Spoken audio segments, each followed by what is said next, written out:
Welcome to this series of final term preparation. ये final term की preparation series की video है, complete series इस चैनल के ऊपर अपलोड की जा रही है। और आज की वीडियो के अंदर आपको STS 630 के लेक्चर नंबर 31 से लेकर 40 तक के मेन पॉइंट्स करवाए जा रहे हैं फाइनल ट्रम एग्जाम्स की प्रिपरेशन के लिए। तो शुरू करते हैं आज के इस ट्यूटोरियल को। इसमें सबसे पहले है डेटा प्रेजेंटेशन। डेटा को प्रेजेंट किया जाता है कई सारी तरीक़ों से। एक तो नंबर्स की फॉर्म में आप देखते हैं डेटा है, लेकिन पिक्टोरियल रिप्रेजेंटेशन भी होती है। पिक्चर्स के ज़रिए कुछ ऐसी चीज़ें जिसके ज़रिए पिक्चराइज किया जाता है डेटा को, टेबल्स के ज़रिए, ग्राफ्स के ज़रिए भी डेटा को जो है वो प्रेजेंट किया जाता है। और ये जो है सिंप्लीफाई करते हैं कॉम्प्लेक्स डेटा को। आप देखते हैं कि जो टेबल और ग्राफ्स में डेटा होता है वो काफ़ी सिंप्लीफाई होता है, आसान हो जाता है उसको समझना और कम्युनिकेट करना भी, ज़ाहिर बात है। बहुत सी फॉर्म्स जो है विजुअल रिप्रेजेंटेशन की मौजूद हैं, सिंपल कंप्यूटर प्रिंट आउट से लेकर ज़्यादा कॉम्प्लेक्स पिक्टोग्राफ तक। और अल्टीमेट गोल यही होता है डेटा प्रेजेंटेशन का कि इफेक्टिव समराइजेशन और कम्युनिकेशन हो डेटा की मीनिंग की। अब इसमें से एक जो है तरीका फ्रीक्वेंसी डिस्ट्रीब्यूशन का होता है। एक फंडामेंटल टेक्निक होती है डिस्क्राइब करने के लिए न्यूमेरिकल डेटा, जो कि एक्सप्लेन ये है कि एक्सप्लेनेशन ये कि फ्रीक्वेंसी डेटा डिस्ट्रीब्यूशन जो है वो यूज़ की जा सकती है डिफरेंट टाइप ऑफ डेटा के साथ, जिसमें नॉमिनल डेटा भी आ सकता है, ऑर्डिनल भी, इंटरवल भी और रेशियो भी, और उसको प्रेजेंट किया जा सकता है बहुत से फॉर्मेट में। और ये हेल्प करता है ऑर्गेनाइज करने में, समराइज करने में डेटा, जो कि बेस करता है फ्रीक्वेंसी के ऊपर, किसी भी जो डिफरेंट वैल्यूज़ हैं उनकी अकरेंस के ऊपर। अब एक एग्जांपल आपको दिखाई जा रही है जो फ्रीक्वेंसी डिस्ट्रीब्यूशन है स्टूडेंट्स की एक क्लास के अंदर, जहाँ पर जेंडर वाइज हम फ्रीक्वेंसी देखते हैं। तो जो मेल है उसकी उनकी जो फ्रीक्वेंसी है वो 300 है, यानी कि फ्रीक्वेंसी एक तरह से नंबर को रिप्रेजेंट कर रहा है कि कितने ज़्यादा जो है वो वहाँ पर मेल स्टूडेंट्स मौजूद हैं क्लास के अंदर। तो उनकी जो परसेंटेज है वो 75% बनती है, जबकि फीमेल स्टूडेंट्स की फ्रीक्वेंसी जो है वो सिर्फ 100 है। तो इसी वजह से उनकी जो परसेंटेज बनती है वो 75 है। और परसेंटेज आप जानते हैं टोटल हमेशा 100 ही होगी, जबकि टोटल जो फ्रीक्वेंसी बन रही है वो 400 है, यानी कि टोटल 400 स्टूडेंट है। तो उनमें से 300 मेल स्टूडेंट है तो 300 उनकी फ्रीक्वेंसी, जबकि 100 फीमेल है तो उनकी 100 की जो है वो फ्रीक्वेंसी बन रही है। Now the bivariate tables. अब बाईवेरिएट टेबल्स होते हैं बाईवेरिएट कंटिजेंसी टेबल, जिनको यूज़ करते हुए एनालाइज किया जाता है रिलेशनशिप जो है दो वेरिएबल्स के दरमियान। और ये टेबल जो है वो बेस करते हैं क्रॉस टेबुलेशन के ऊपर, जहाँ पे केसेस जो है ऑर्गेनाइज होते हैं, बेस करते हैं टू वेरिएबल्स के ऊपर साइमल्टेनियसली। और ये अलाउ करते हैं रिसर्चर्स को कि वो एग्जामाइन करें कि कैसे दो वेरिएबल जो है एसोसिएट होते हैं या फिर इंडिपेंडेंट होते हैं एक दूसरे से। और उसके बाद आता है फिर स्टैटिस्टिकल कंट्रोल। जो कॉन्सेप्ट है स्टैटिस्टिकल कंट्रोल का एस्टेब्लिश करने में कोजैलिटी, और ये कि मेनली शो करना एक एसोसिएशन जो है दो वेरिएबल्स के दरमियान एनफ नहीं होता कि प्रूव करें कोजल रिलेशनशिप। सो एसोसिएशन के साथ साथ और जो टेम्परल ऑर्डर है, रिसर्चर को लाजमी तौर पर एलिमिनेट भी करना होता है अल्टरनेटिव एक्सप्लेनेशन, ताकि अवॉइड करे स्पूरियस रिलेशनशिप। और ये जो क्रूशल होता है करने के लिए वैलिड कोजल इंटरफेरेंस। अब है constructing tree bivariate tables. Researcher use करते हैं कंट्रोल वेरिएबल्स, एक थर्ड वेरिएबल डिटरमाइन करने के लिए कि क्या एक अल्टरनेटिव एक्सप्लेनेशन जो है अकाउंट हो सकती है ऑब्जर्व करने के लिए रिलेशनशिप जो इंडिपेंडेंट और डिपेंडेंट वेरिएबल के दरमियान। और अगर रिलेशनशिप जो है वो डिसअपेयर होता है कंट्रोलिंग के बाद एक थर्ड वेरिएबल के लिए, सो जो इनिशियल बाईवेरिएट रिलेशनशिप है उसको कंसिडर किया जाता है स्पूरियस। उसके बाद फिर मल्टीपल रिग्रेशन एनालिसिस। ये जो एक ज़्यादा सोफिस्टिकेटेड टेक्निक होती है स्टैटिस्टिकल कंट्रोल के लिए, और मल्टीपल रिग्रेशन साइमल्टेनियसली कंट्रोल कर सकता है मल्टीपल अल्टरनेटिव को। और ये कि कभी कभी डिफ़िकल्ट होता है कि अचीव किया जाए सिंपल टेबल्स के साथ। और ये मेथड अक्सर यूज़ किया जाता है जब रिसर्चर्स को ज़रूरी होता है कंसिडर करना इन्फ्लुएंस जो है कई सारे टेबल वेरिएबल्स का सेम टाइम के ऊपर। उसके बाद एक्सपेरिमेंटल रिसर्च जो है वो आ जाती है। एक्सपेरिमेंटल रिसर्च जो एक रिसर्च मेथड है स्ट्रांगली जो कि अलाइन है पॉजिटिविस्ट अप्रोच के साथ। और ये कि एक्सपेरिमेंट किए जाते हैं बहुत सी फील्ड के अंदर, जिसमें शामिल ये होता है कि नेचुरल साइंसेज से, अप्लाइड फैक्ट से, सोशल साइंटिस्ट है साइंसेज से एक्चुअली, ताकि इस्टेब्लिश किया जाए कॉज एंड इफेक्ट रिलेशनशिप। और उसके बाद है फिर कंडीशंस फॉर कोजैलिटी। सो कोवेरिएशन हमें देखने में आता है, यानी कि कॉज एंड इफेक्ट जो है वो लाजमी तौर पे चेंज हो एक दूसरे के साथ। इसके अलावा टेम्परल प्रेसिडेंस आता है। कॉज जो है वो लाजमी तौर पर प्रीसीड करता है इफेक्ट को जो है वो इन टाइम। और उसके अलावा ये कि कोई दूसरा फैक्टर जो है वो एक्सप्लेन ना कर सके जो है वो रिलेशनशिप जो है वो कॉज और इफेक्ट के दरमियान। एक्सपेरिमेंटल रिसर्च के अंदर अपनी टर्मिनोलॉजीज़ है, अपनी लैंग्वेज होती है, कुछ ऐसी टर्म्स यूज़ की जाती हैं जो उसकी एक तरह से स्पेशलाइज किस्म की टर्म्स हैं, टेक्निकल टर्म्स होती हैं उनकी अपनी।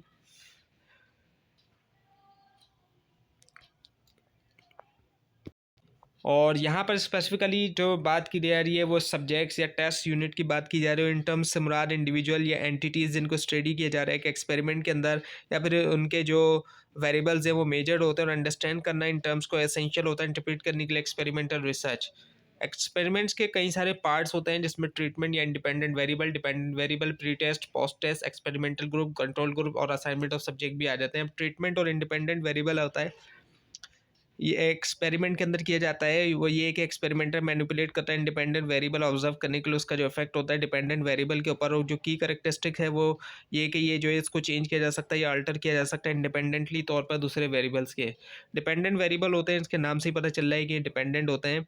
सो आउटकम एज द आउटकम या मेजर जो है ये यूज़ करते हैं, यूज़ किया जाता है इनको असेस करने के लिए जो इफेक्ट है इंडिपेंडेंट वेरिएबल्स के। और इसमें प्री टेस्ट और पोस्ट टेस्ट जो ये दोनों भी आ जाते हैं। प्री टेस्ट में मेजरमेंट होती है डिपेंडेंट वेरिएबल्स की ट्रीटमेंट से पहले, और पोस्ट टेस्ट के अंदर मेजरमेंट होती है डिपेंडेंट वेरिएबल की ट्रीटमेंट के बाद। एक्सपेरिमेंटल और जो कंट्रोल ग्रुप होता है, एक्सपेरिमेंटल ग्रुप जो रिसीव करता है ट्रीटमेंट या मैनिपुलेशन, जबकि कंट्रोल ग्रुप जो है रिसीव नहीं करता ट्रीटमेंट। ये प्रोवाइड करता है एक बेस लाइन जो है कंपैरिजन के लिए, और जो इम्पोर्टेंस है होने की दोनों जो है वो ब्रीफली तौर पर टच की जाती है। अब जो असाइनमेंट है सब्जेक्टिव या टेस्ट यूनिट का, इम्पोर्टेंस है कंपेरेबल ग्रुप्स की एक्सपेरिमेंटल रिसर्च के अंदर, और ये कि जब किया जा रहा है कंपैरिजन, रिसर्चर्स स्ट्राइव करते हैं इंश्योर करने के लिए कि ग्रुप जो है वो डिफर ना करे सिस्टमेटिकली तौर पर वेरिएबल्स के ऊपर, रेदर के इंडिपेंडेंट वेरिएबल जो है, और इसी तरह मिनिमाइज करना अल्टरनेटिव एक्सप्लेनेशंस को। और फिर है कि रैंडम असाइनमेंट एक टेक्निक है असाइन करने के लिए सब्जेक्ट जो है एक्सपेरिमेंटल और कंट्रोल ग्रुप को। रैंडम असाइनमेंट हेल्प करता है इंश्योर करने के लिए कि ग्रुप्स जो है वो कंपेरेबल हैं, और ये कि कोई भी ऑब्जर्व्ड डिफरेंसेस जो इंडिपेंडेंट वेरिएबल्स के अंदर मुमकिन तौर पे जो है वो हैं ट्रीटमेंट की वजह से, ना कि जो प्री एग्जिस्टिंग ग्रुप होते हैं डिफरेंसेस के। और थ्री टाइप्स ऑफ कंट्रोल है, मैनिपुलेशन है इंडिपेंडेंट वेरिएबल्स का। सो एग्जामाइन करने के लिए कोजल इफेक्ट जो इंडिपेंडेंट वेरिएबल का, डिपेंडेंट वेरिएबल के ऊपर सर्टेन मैनिपुलेशंस की ज़रूरी होती है कि उनको ट्राई किया जाए। मैनिपुलेशन का सिंपली मतलब होता है कि कंट्रोल किया जाए स्टिमुलस के ऊपर, और वो ये कि हम क्रिएट करते हैं डिफरेंट लेवल्स जो इंडिपेंडेंट वेरिएबल के असेस करने के लिए जो इम्पैक्ट है डिपेंडेंट वेरिएबल्स का। उसके बाद है होल्डिंग कंडीशंस कांस्टेंट।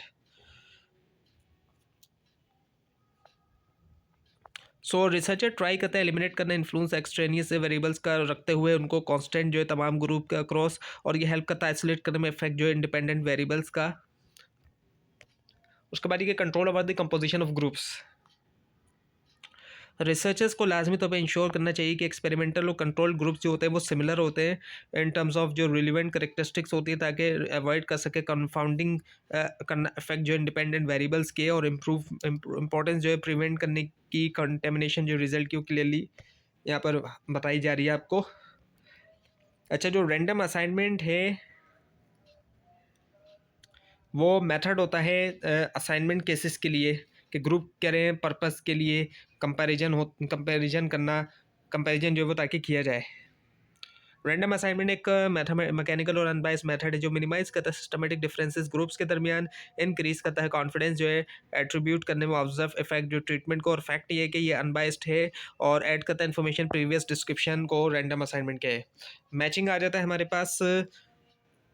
सो मैचिंग जो है अटैम्प्ट करता है कि क्रिएट करे इक्विवेलेंट ग्रुप्स जो है, पेयरिंग करते हुए सब्जेक्ट जो सिमिलर करेक्टरिस्टिक्स की, और डिफिकल्ट होता है कि मैच किया जाए तमाम रिलेवेंट वेरिएबल्स के ऊपर। और फिर है टाइप्स ऑफ डिज़ाइंस की टाइप्स होती हैं। क्लासिकल एक्सपेरिमेंटल डिज़ाइन होती है जिसमें शामिल है random assignment, pre test, post test, experimental और कंट्रोल ग्रुप, और रिसर्व करता है एज अ फाउंडेशन के तौर पर दूसरे डिज़ाइंस की। फिर कोजाई एक्सपेरिमेंटल डिज़ाइन आ जाता है, यूज़ किया जाता है जब रैंडम असाइनमेंट फिजिबल नहीं हो, इंक्लूड है वेरिएशंस जैसे कि one shot case study design, और कॉन्ट्रास्ट होना क्लासिकल और कोजाई के दरमियान सेटअप करता है।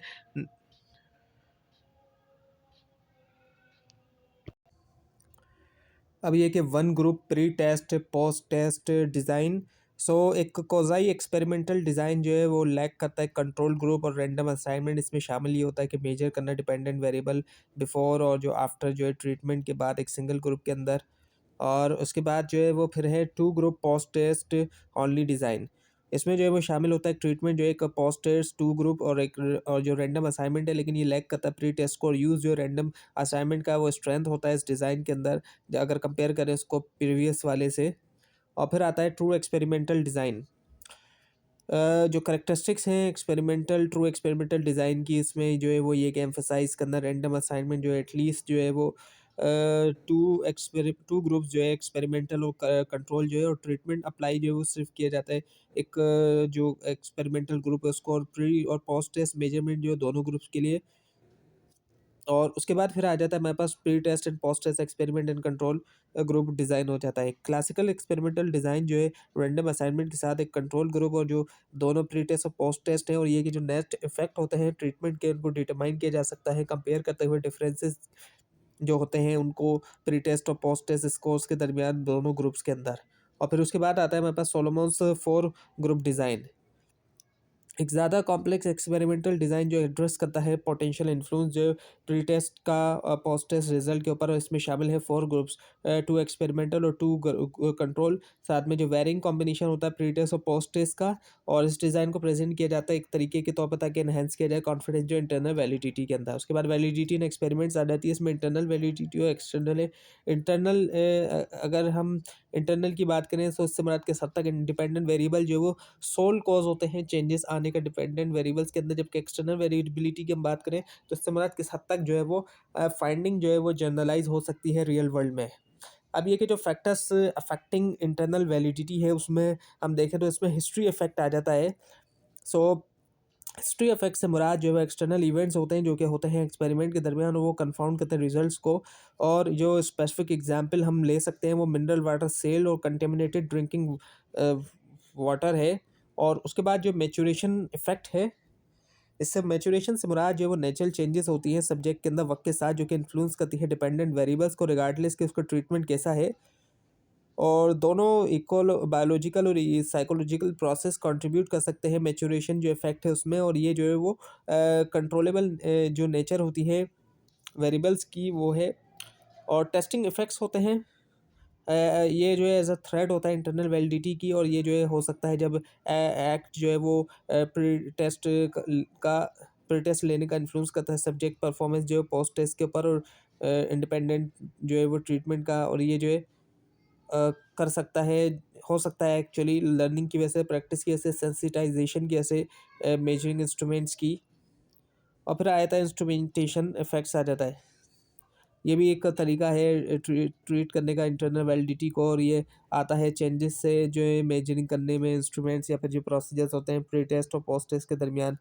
और एग्जांपल जो वीकनिंग स्केल की वो है एक वेट लॉस स्टडी के अंदर।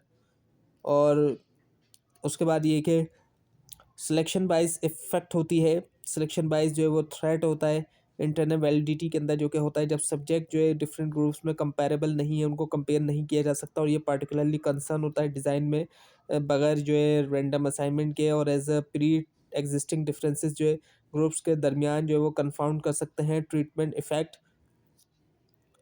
और उसके बाद आता है स्टैटिस्टिकल रिग्रेशन, एक थ्रेड जो है इंटरनल वैलिडिटी का जो कि होता है जब एक्सट्रीम स्कोर जो है प्री टेस्ट के ऊपर वो जो है उनका एक तरह से झुकाव होता है ज़्यादा क्लोज जो है एवरेज की तरफ जो है पोस्ट टेस्ट के ऊपर रिगार्डलेस के जो ट्रीटमेंट है। और ये फिनोमेना जो है उसको बनाता है ऐसा कि अगर ट्रीटमेंट जो है उसका एक इफेक्ट है जो कि एक्चुअली तौर पे हुआ ही नहीं। और उसके बाद मोर्टेलिटी आ जाती है एज अ थ्रेट के तौर पर इंटरनल वैलिडिटी के लिए। और मोर्टेलिटी जो है होती है जब सब्जेक्ट जो है वो ड्रॉप आउट होते हैं स्टडी के इससे पहले कि वो कंप्लीट हो जाता है। और उससे फिर 22 से रिजल्ट आता है अगर सब्जेक्ट जो ड्रॉप आउट हुए वो सिस्टमेटिकली डिफरेंस है उनके मुकाबले में जो रिमेन है। मैकेनिकल लॉस भी जो है वो आ जाता है, ये भी एक थ्रेट होता है इंटरनल वैलिडिटी का। और ये आता है जब इक्विपमेंट फेलियर होता है या प्रॉब्लम होती है एक्सपेरिमेंटल प्रोसीजर्स के साथ। फॉर एग्जांपल जो है मेल फंक्शनिंग वीडियो कैमरा की बिहेवियरल स्टडी में क्लियरली इलस्ट्रेट करती है हमें कि कैसे मैकेनिकल लॉस अंडरमाइन कर सकता है जो वैलिडिटी होती है रिजल्ट्स की। नाउ द एक्सपेरिमेंटल एक्सपेक्टेंसी, ये जो है ये भी पोटेंशियल थ्रेट है इंटरनल वैलिडिटी का, और ये होता है जब रिसर्चर्स की एक्सपेक्टेशन अनइंटेंशनली तौर पे इन्फ्लुएंस करती है सब्जेक्ट्स के बिहेवियर या फिर जो डेटा कलेक्शन प्रोसेस होता है। और फिर उसके बाद ये कि डबल ब्लाइंड एक्सपेरिमेंट जो है एज अ सोल्यूशन है एक्सपेरिमेंटर की एक्सपेक्टेंसी का, और डबल ब्लाइंड स्टडी में ना तो सब्जेक्ट ना तो रिसर्चर जो है वो इंटरेक्ट करते हैं उनके साथ, जो कि होते हैं एक्सपेरिमेंटल या कंट्रोल ग्रुप में, और ये हेल्प करता है मिनिमाइज करने में बाइस एक्सपेक्टेशन की वजह से। उसके बाद फिर एक्सटर्नल वैलिडिटी आ जाता है। सो जो कॉन्सेप्ट है एक्सटर्नल वैलिडिटी का, जो कि डिफाइन किया जाता है एज अ जनरलाइजिबिलिटी के तौर पर एक्सपेरिमेंटल फाइंडिंग जो रियल वर्ल्ड सेटिंग्स के लिए, और ये कि इवन के जो एक स्ट्रॉन्ग इंटरनल वैलिडिटी उसके साथ भी फाइंडिंग्स जो हो सकता है उनको अप्लाई ना किया जा सके दूसरे पॉपुलेशंस को, कॉन्टेक्स्ट को, या फिर जो टाइम पीरियड्स होते हैं उनको। फिर जो है वो मैनिफेस्ट कोडिंग आ जाती है, जो कि फोकस होता है जिसका विजिबल सरफेस लेवल कंटेंट के ऊपर, जैसे कि काउंटिंग स्पेसिफिक वर्ड्स या फिर एक्शंस। इसके अलावा लेटेंट कोडिंग कोडिंग आ जाती है, जो कि फोकस होता है अंडरलाइंग मीनिंग या थीम्स के ऊपर इन टेक्स्ट के अंदर या फिर जो विजुअल मटेरियल है। और फिर आता है हमारे पास कंटेंट एनालिसिस के हवाले से। सो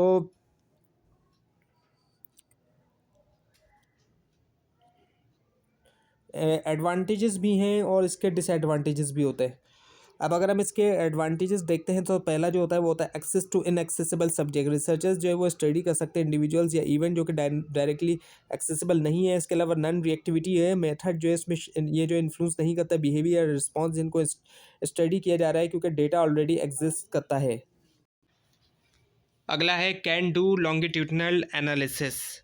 सो कंटेंट एनालिसिस जो अलाउ करता है स्टडीज़ ऑफ ट्रेंड्स और जो चेंजेस होती है वक्त के साथ साथ, और इसके बाद आता है यूज सैम्पलिंग। रिसर्चर्स जो है वो अप्लाई कर सकते हैं सैम्पलिंग टेक्निक के सिलेक्ट करें एक रिप्रेजेंटेटिव सेट ऑफ डॉक्यूमेंट्स या फिर जो कंटेंट है उसको। उसके बाद ये can use large sample size. Content analysis allow करता है रिसर्चर्स को कि एनालाइज करें large volumes of data enhance करते हुए जर्नलाइजिबिलिटी। और उसके बाद आता है स्पॉन्टेनिटी। कंटेंट एनालिसिस जो है कैप्चर कर सकते हैं स्पॉन्टेनियस एक्शंस या फीलिंग जो कि एक्सप्रेस किया जाता है डॉक्यूमेंट्स या रिकॉर्ड्स में, और इसको प्रेजेंट किया जाता है एज एन एडवांटेज के तौर पर दूसरे मेथड्स के, जहाँ पर रिसर्चर्स जो है वो इन्फ्लुएंस करते हैं सब्जेक्ट को। अब कन्फेशंस है अगला। सो इंडिविजुअल जो है वो मुमकिन तौर पर डिस्क्लोज कर सकते हैं सेंसिटिव इन्फॉर्मेशन जो है वो डॉक्यूमेंट में, ना कि इंटरव्यू में। और उसके अलावा जो है वो रिलेटिवली लो कॉस्ट भी होती है। कंटेंट एनालिसिस जो है वो ज़्यादा इफेक्टिव हो सकता है अगर हम इसको कंपेयर करें दूसरे मेथड से, जैसे कि लार्ज सर्वे स्केल है और हाई क्वालिटी भी है। हाई क्वालिटी डॉक्यूमेंट्स होते हैं पर्टिकुलरली जब एनालाइज किया जा रहा है डॉक्यूमेंट्स जिनको क्रिएट किया है स्किल कमेंटेटर्स या एक्सपर्ट्स ने, और ये इस वजह से भी कि जो क्वालिटी है एनालिसिस की डिपेंड करती है क्वालिटी के ऊपर, जो ओरिजिनल सोर्स मटेरियल है उसकी भी।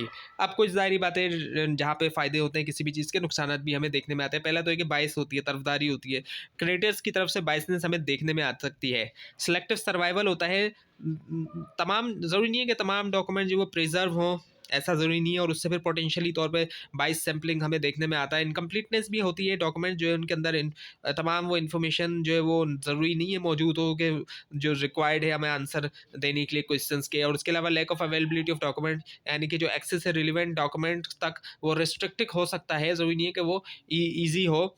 और उसके बाद फिर आ जाता है हमारे पास सैम्पलिंग बाइस, और डिफिकल्टी होती है हासिल करने में एक रिप्रेजेंटेटिव सैंपल जो डॉक्यूमेंट्स का। इसके अलावा limited to verbal behaviour. Content analysis primarily तौर पे फोकस करता है रिटर्न या फिर स्पोकन वर्ड्स के ऊपर, नेगलेक्ट करते हुए नॉन वर्बल क्यूज को। और लैक ऑफ स्टैंडर्डाइज फॉर्मेट है, डॉक्यूमेंट जो वेरी कर सकता है ग्रेटली तौर पर फॉर्मेट के अंदर, जो कि बनाता है एनालिसिस को चैलेंजिंग के तौर पर।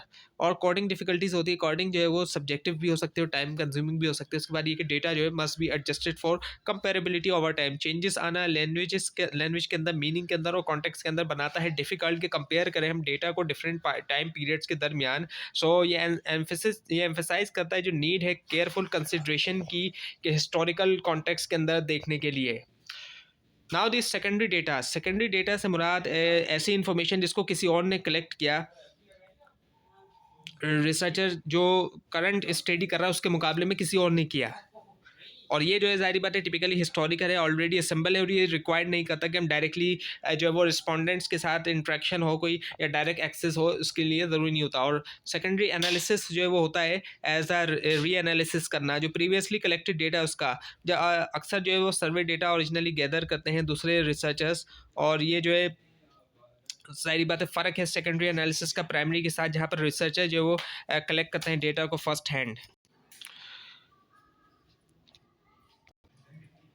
एनालिसिस किया जाए एग्जिस्टिंग डेटा का, ना कि कलेक्शन की जाए न्यू डेटा की। नाउ दी वैलिडिटी इश्यूज आते हैं जब रिसर्चर्स की डेफिनेशन या कॉन्सेप्ट जो है वो अलाइन नहीं करती उनके साथ जिनको यूज़ किया जाता है ओरिजिनल जो डेटा कलेक्टर हैं। अक्सर जो है वो यूज़ किया जाता है यहाँ पर जो है वो ऑफिशियल स्टैटिस्टिक्स को एज अ एग्ज़ाम्पल के तौर पर। सो ऑफिशियल पॉलिसीज़ और प्रोसीजर जो है वो स्पेसिफाई करते हैं जो डेफिनेशन होती है ऑफिशियल स्टैटिस्टिक्स के लिए, और इनकन्सिस्टेंसीज आना इन डेफिनेशंस के अंदर अफेक्ट कर सकता है वैलिडिटी जो है रिसर्च फाइंडिंग्स की। नाउ दी रिलायबिलिटी प्रॉब्लम्स आती हैं सेकेंडरी डेटा एनालिसिस में। रिलायबिलिटी इशू करती है एमर्ज जब ऑफिशियल डेटा या फिर जो ऑफिशियल डेफिनेशंस या डेटा कलेक्शन मेथड जो है वो चेंज होते हैं वक्त के साथ, जो कि इसको डिफ़िकल्ट बनाता है कि कंपेयर किया जाए डेटा को डिफरेंट पीरियड्स में। और फिर ऑब्जर्वेशन आ जाती है, ये एक रिसर्च मेथड होता है जहाँ पर रिसर्चर डायरेक्टली ऑब्जर्व करते हैं सोशल बिहेवियर नेचुरल सेटिंग के अंदर। और फ़र्क है ज़ाहिर बात है जो पार्टिसिपेंट ऑब्जर्वेशन और नॉन पार्टिसिपेंट ऑब्जर्वेशन है। और उसके बाद आता है हमारे पास एथनोग्राफी। सो ये जो है एज द इन डेप्थ जो है स्टडी है कल्चर की और ग्रुप ऑफ पीपल की, उनका ओरिजिनल ऑन पर्सपेक्टिव से। और ओरिजिन जो है वो टर्म का, एथनो का मतलब होता है पीपल या फोक जो डिस्टिंक्ट बाय कल्चर है। सो एथनोग्राफी से मुराद ये होता है कि डिस्क्राइब करना किसी चीज़ को, और इसी वजह से एथनोग्राफी का मतलब ये हो गया डिस्क्राइब करने कल्चर को या अंडरस्टैंड करना जो दूसरे का तरीका है नेटिव व्यू पॉइंट से, उन्हीं के ही व्यू पॉइंट से अंडरस्टैंड करना, यानी कि अपने व्यू पॉइंट से नहीं बल्कि उनके व्यू पॉइंट से। और फिर एथनो मेथडोलॉजी आ जाती है। ये स्टडी है कि कैसे लोग कंस्ट्रक्ट करते हैं, इंटरप्रेट करते हैं सोशल रियलिटी जो है उनकी जो रोज़मर्रा की जो इंट्रैक्शंस होते हैं उसके अंदर, और ये कि अनकवर करना अंडरलाइंग रूल्स और प्रोसेसेस जो कि गवर्न करते हैं सोशल इंट्रैक्शन। और ये भी है कि हम कैसे जो है वो मीनिंग जो है वो उसको क्रिएट करते हैं, कैसे जो मीनिंग क्रिएट की जाती है एवरीडे जो इंट्रैक्शन है, रोज़मर्रा का जो इंट्रैक्शन है।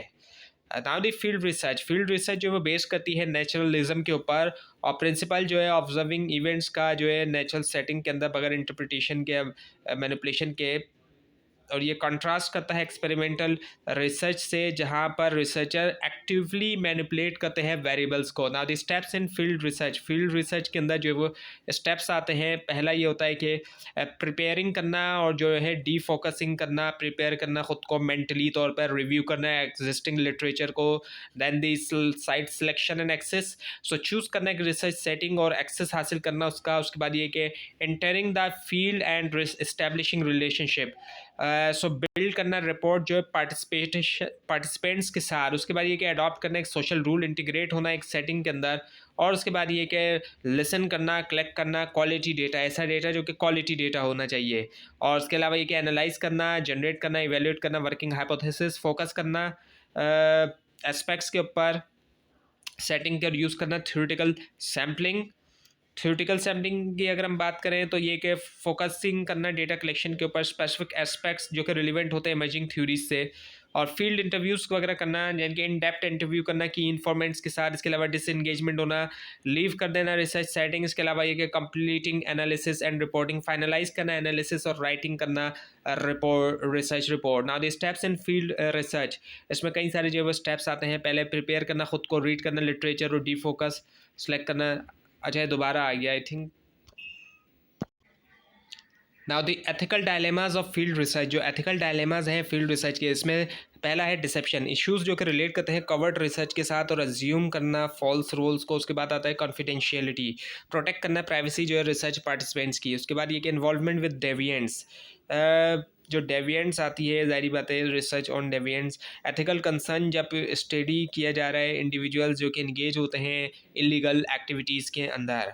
और उसके बाद ये कहती पावरफुल स्टडी करना, powerful so potential ethical issue करता है जब रिसर्च किया जा रहा है उनके बारे में जिनके पास पोजीशन ऑफ अथॉरिटी है, ऐसे लोग जिनके पास अथॉरिटी होती है। और उसके बाद ये कि पब्लिशिंग जो है वो फील्ड रिपोर्ट,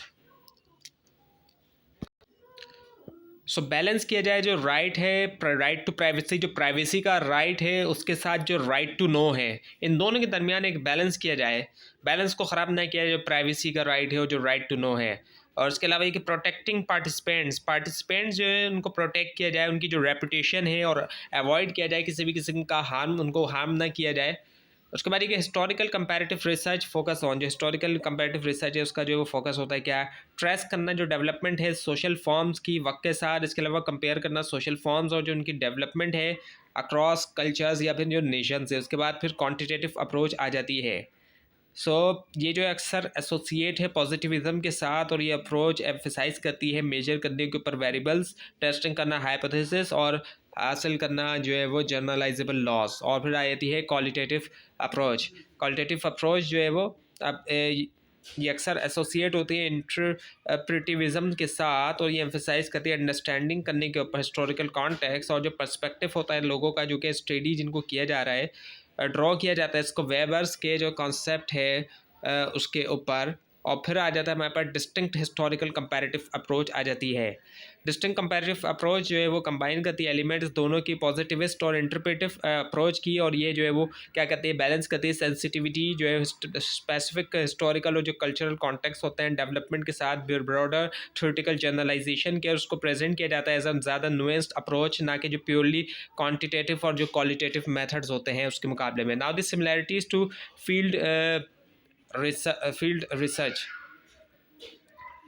एक कंपैरिजन देख सकते हैं हम जो हिस्टोरिकल कंपैरेटिव रिसर्च और जो फील्ड रिसर्च है, और दो मेन सिमिलैरिटीज़ अगर हम की सिमिलैरिटीज़ देखें वो ये कि एक्नॉलेज करना रिसर्चर्स का जो सब्जेक्टिव व्यू पॉइंट है, शेप करना इंटरप्रिटेशन, और ये कि इसके अलावा ये कि एग्जामिन करना एक वाइड रेंज ऑफ डेटा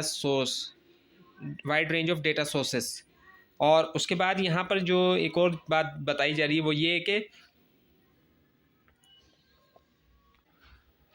दोनों जो है ये दोनों रिसर्चर्स जो है यूज़ करते हैं ग्राउंडेड थ्योरी में शामिल क्या होता है कि डेवलप करना थ्योरी जो है इंडक्टिवली तौर पर डेटा से, ना कि ये कि स्टार्ट किया जाएगा प्री कंसीव्ड हाइपोथेसिस। और ये सिमिलैरिटी अंडरस्कोर करती है आइटरेटिव और जो इंडक्टिव नेचर होती है दोनों अप्रोचेस की।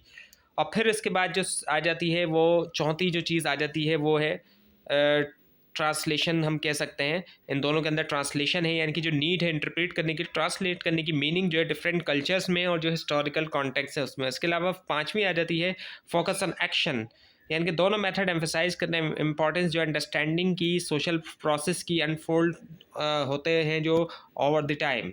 और फिर छठी जो आ जाती है वो आ जाती है जर्नलाइजेशन, और जो थ्योरी है ये लिमिटेड है इन दोनों के अंदर। जनरलाइजेशन और थ्योरी डेवलपमेंट जो है वो दोनों के अंदर हिस्टोरिकल कंपैरेटिव और फील्ड रिसर्च में लिमिटेड है डेटा की अवेलेबिलिटी की वजह से भी, और जो स्पेसिफिक हिस्टोरिकल और जो कल्चरल कॉन्टेक्स्ट जिनको स्टडी किया जा रहा है। और ये कि ये मेथड्स जो है वो टिपिकली तौर पे तलाश नहीं करते जो अनकवर यूनिवर्सल लॉज हैं उनको। तो ये थी आज की वीडियो। आपको इस बारे में कोई क्वेश्चन है, खास तौर पे इसमें कोई मिस्टेक दिखाई दे, ज़रूर हाईलाइट कीजिए। और इस पूरी सीरीज़ को देखने के लिए और फाइनल टर्म एग्जाम्स की प्रिपरेशन के लिए इस चैनल को सब्सक्राइब कीजिए, बेल आइकन के ऊपर क्लिक कीजिए। Thanks for watching this video and best of luck for your exams.